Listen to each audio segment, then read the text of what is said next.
വിനീത് ശ്രീനിവാസൻ മലയാളത്തിലെ ഏറ്റവും brand value ഉള്ള ഡയറക്ടർമാരിൽ ഒരാളാണ്.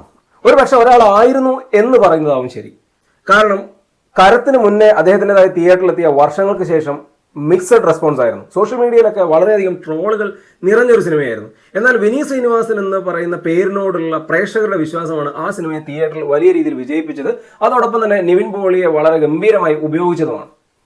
എന്നാൽ അതിനുശേഷം അദ്ദേഹത്തിന്റെ കരിയറിലെ ഏറ്റവും വലിയ സിനിമ, സ്ക്രിപ്റ്റിൽ മാത്രം വിശ്വാസം അർപ്പിച്ച്, ഒരുപക്ഷെ വിനീത് ശ്രീനിവാസൻ എന്ന് പറയുന്ന ഡയറക്ടറിൽ വിശ്വാസം അർപ്പിച്ച് വിശാഖ് സുബ്രഹ്മണ്യം കൂടുതൽ പണം ചെലവാക്കിയ സിനിമ. വിശാഖിനോടൊപ്പം വിനീത് ശ്രീനിവാസനും ഈ സിനിമയിൽ നിർമ്മാതാവായി. കരം തിയേറ്ററിലെത്തിയ സമയത്ത് അമ്പേ പരാജയമായി. മലയാള സിനിമയിലെ തന്നെ എക്കാലത്തെയും ഏറ്റവും വലിയ പരാജയ ചിത്രങ്ങളിൽ ഒന്നായിട്ട് മാറി. 25 കോടിയിലധികം മുടക്കുമുതലിൽ വന്ന സിനിമ, ഒരു പക്ഷേ അതിന്റെ കൃത്യമായ ബഡ്ജറ്റ് അറിയില്ല എങ്കിൽ പോലും ചുരുങ്ങിയത് 25 കോടിയെങ്കിലും അതിന് ബഡ്ജറ്റ് കാണണം. കാരണം മുഴുവനായും വിദേശ ലൊക്കേഷനിൽ ഷൂട്ട് ചെയ്തു. വലിയ ടെക്നിക്കൽ പെർഫെക്ഷൻ അവകാശപ്പെടാൻ കഴിയുന്ന തരത്തിലുള്ള സിനിമയാണ്. പക്ഷേ ആ സിനിമ തിയേറ്ററിൽ അമ്പേ പരാജയപ്പെട്ടു. വിനീത് ശ്രീനിവാസൻ എന്ന് പറയുന്ന സംവിധായകനെ വിശ്വസിച്ച് അദ്ദേഹത്തിന്റെ കോർ ഓഡിയൻസ് പോലും ഈ സിനിമയ്ക്ക് തിയേറ്ററിൽ എത്തിയില്ല എന്നുള്ളതാണ്.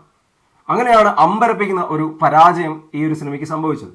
ഇതിലെ പല കാര്യങ്ങളിലും വിനീതിന് തെറ്റുപറ്റിയിട്ടുണ്ട്. നായകന്റെ കാസ്റ്റിംഗ് ഉൾപ്പെടെ, തിരക്കഥ തെരഞ്ഞെടുക്കുന്നതിൽ ഉൾപ്പെടെ, അങ്ങനെ തുടങ്ങി പല കാര്യങ്ങളിലും വിനീതിന് തെറ്റുപറ്റി. വിനീതിന്റെ ഒരു മേക്കിംഗ് സ്റ്റൈലുണ്ട്, വിനീതിന്റെ ഒരു റൈറ്റിംഗ് സ്റ്റൈലുണ്ട്. അതെല്ലാം വിനീത് ഉപേക്ഷിച്ചിട്ടാണ് തീർത്തും ട്രാക്ക് മാറ്റിയാണ് കരത്തിലേക്ക് എത്തിയത്. എന്നാൽ കരം സിനിമ ഒരു തരത്തിലും പ്രേക്ഷകന് വർക്കായില്ല.